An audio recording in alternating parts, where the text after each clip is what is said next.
देखिए फिर मैं सुनाता हूँ आपको। खान साहब आज जब सहाफ़ी ने उनसे सवाल पूछा तो क्या कहा, फिर एक तकरीब में कि तब उन्होंने क्या कहा, फिर राना साहब क्या दर्द दे हैं वो भी देखिए।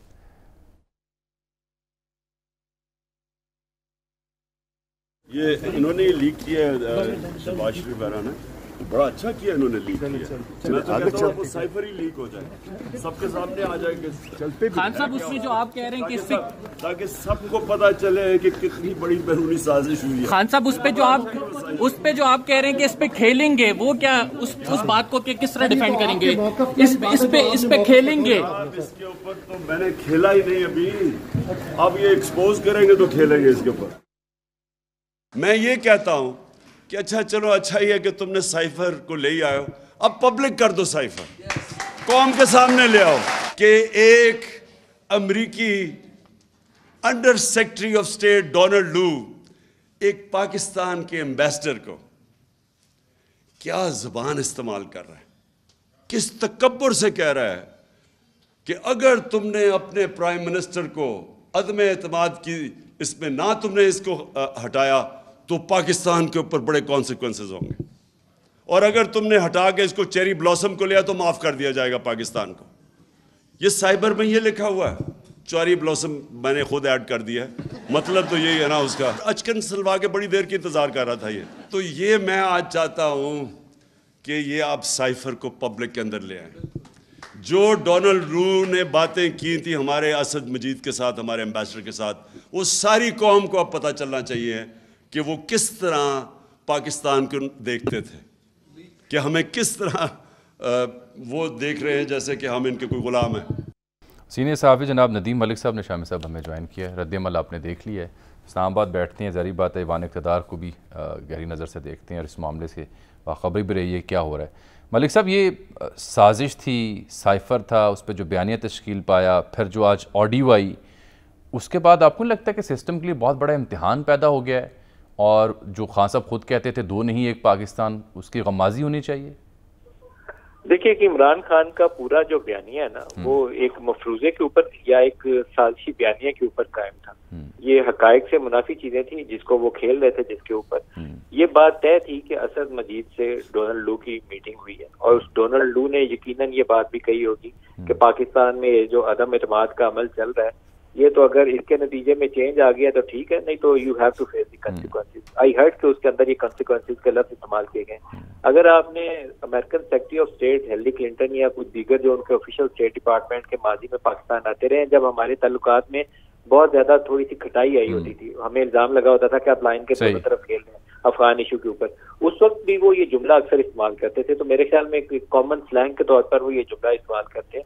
लेकिन सबसे बड़ी मुज़ाकरा खेज बात ये थी कि क्या डोनाल्ड लू ने पाकिस्तानी स्पीकर को कहना था कि इमरान खान वज़ीर-ए-आज़म पाकिस्तान को बताओ कि अगर आपके खिलाफ कॉन्फ्रेंस ना हुई तो अदरवाइज आपको सजा भुगतनी पड़ेगी, क्योंकि बाई लॉ कंपल्सरी है कि जो पाकिस्तानी साइफर भेजता है तो साइफर नोट की एक कॉपी जाती है सेक्रेटरी फॉरेन अफेयर्स को, एक फॉरेन मिनिस्टर को, एक प्राइम मिनिस्टर को और एक डीजीआई को जाती है। तो इनमें से अगर कोई कहे कि इसके इल्म में नहीं था तो वो बात हकायक के मुनाफी है। इनके इल्म में था, ये सिर्फ 7 से 27 तक उसको पकाते रहे। जब इन्हें बज़ाहिर हमें उस वक्त ये पता चला था कि एक रिकॉर्डिंग मौजूद है जिसके अंदर ये मुख्तलिफ पोलिटिकल हल्कों में ये बात आम थी कि एक रिकॉर्डिंग मौजूद है जहां इमरान खान आजम खान से डिस्कस कर रहे हैं कि अब और तो कोई ऑप्शन बची नहीं है, सिर्फ साइफर ही रह गया। तो आज वाली जो रिलीज है किसी हद तक उसकी तस्दीक है। इसके ऊपर हिस्सा अव्वल लिखा हुआ है, मेरे ख्याल में हिस्सा 2 अगर जिन्होंने जारी किया पहला हिस्सा, दूसरा हिस्सा जब जारी करेंगे तो हमें ये भी पता चल जाएगा कि उसी को सामने रखते हुए 27 मार्च का जलसा प्लान किया गया था। मगर नदीम मलिक साहब, करना क्या चाहिए? यानी इस वक्त यानी आप बस सर पकड़ के बैठे रहे? सर, असूल की बात तो यह है कि वजीर आजम हाउस हो या शामी साहब का नंबर हो या जामी का नंबर हो, उसकी एक सैंक्टिटी है, वो वायलेट नहीं होनी चाहिए। और हम तो एक प्राइवेट सिटीजन के तौर पर कहेंगे ना कि हमारी प्राइवेसी के अंदर किसी एजेंसी को ये रिकॉर्डिंग नहीं करनी चाहिए, लेकिन वजीर आजम हाउस के अंदर तो आप नेशनल सिक्योरिटी के मैटर्स डिस्कस करते हैं। वजीर आजम हाउस के अंदर से 2 रिकॉर्डिंग आ गई, एक इमरान खान की अपने प्रिंसिपल सेक्रेटरी के साथ, एक शहबाज शरीफ की अपने प्रिंसिपल सेक्रेटरी के साथ। जितनी ऑडियोज रिलीज हुई हैं वो पहले मरियम नवाज की फवाद चौधरी ने जारी की थी, उसको भी उन्होंने कहा कि दुरुस्त है। फिर बुशरा बीबी की बनी गाला से वो असलान बेटा गद्दारी से जोड़ दो, वो जारी हुई, उसको शीरी मजारी ने डिनाई नहीं किया। उसके बाद अब ये दोनों जो आई हैं, इसकी भी दोनों ने तस्दीक कर दी कि सारी दुरुस्त है। इसका मतलब है कि पाकिस्तान में इदारों के अंदर बैठे हुए कुछ अफराद ये काम कर रहे हैं और वो काम रुकना चाहिए। पीटीआई वालों ने जो ऑडियोज उनको पसंद आई थी उनको मजे ले लेके जारी किया। इमरान खान ने कल जलसे के अंदर कहा कि वो मरियम नवाज शहबाज शरीफ को कह रही है अपने सन इन लॉ के मतलब अभी एक और ऑडियो आने वाली है। बड़ा खुशी से बता रहे थे अभी एक और ऑडियो आने वाली, कल ही कह रहे थे, आज एक और ऑडियो आ गई। तो इन दोनों को पता था कि क्या हो रहा है, लेकिन दोनों को अगर थोड़ी बहुत सियासत से दूर अंदेशी इस्तेमाल कर लेते तो इस चीज को खुद रोक देते। अपने दौरे हुकूमत में रोका नहीं, जिसकी सजा इमरान को भी मिली और कल शहबाज शरीफ को भी मिल जाएगी। सिलसिला रुकना चाहिए, अच्छा नहीं है ये तरीका। मगर अभी तो हैकर्स के पास पता नहीं क्या कुछ है, वो तो बगले में जाके फवाद चौधरी साहब कह रहे हैं कि बहुत कुछ आने वाला है, पता नहीं क्या क्या लीक्स होंगी।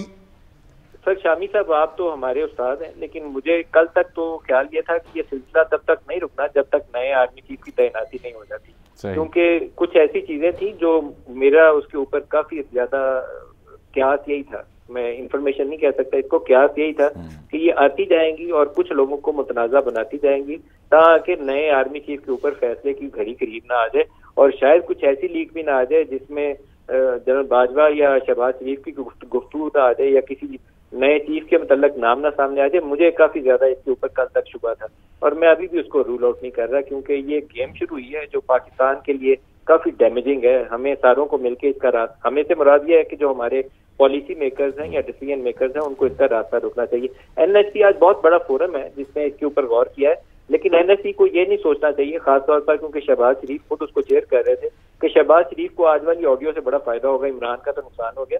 इसका रास्ता रोकना चाहिए, ये दुरुस्त नहीं है। आज किसका फायदा कल किसका नुकसान है, पाकिस्तान के लिए तो जाके सही का नुकसान है। तो क्या हैकर से डील कर लेनी चाहिए जो पैसे मांग रहे हैं कि हमें इतने डॉलर दिए जाएं? पता नहीं शामिर साहब हैकर पैसे मांग रहे हैं, कुछ और मांग रहा है। आप क्यों यकीन कर रहे हैं कि किसी हैकर नहीं? मैं वही मलिक साहब मैं वही अर्ज कर रहा हूँ कि पता नहीं वो पैसे मांग रहा है या कुछ और मांग रहा है। फवाद चौधरी साहब कह रहे हैं पैसे मांग रहा है। ब्लैकमेलिंग के लिए इस्तेमाल होगा शामी साहब, ये सारा मवाद ब्लैकमेलिंग के लिए यूज होगा। आपको इसका रास्ता रोकना चाहिए। असूली मौकफ के ऊपर एक पॉलिटिशियंस को पोजीशन लेनी चाहिए, जिसकी उम्मीद नहीं है मुझे, लेकिन इमरान खान, शहबाज शरीफ और पीपल्स पार्टी के जो सीधा सीधा लोग हैं इनको बैठ के और सिक्योरिटी के इदारों से बैठ के अरेंजमेंट भी मजबूत करने और आपस में तय भी करने की ये प्राइवेट रिकॉर्डिंग नहीं है। बहुत शुक्रिया जनाब नदीम मलिक साहब आपके वक्त का।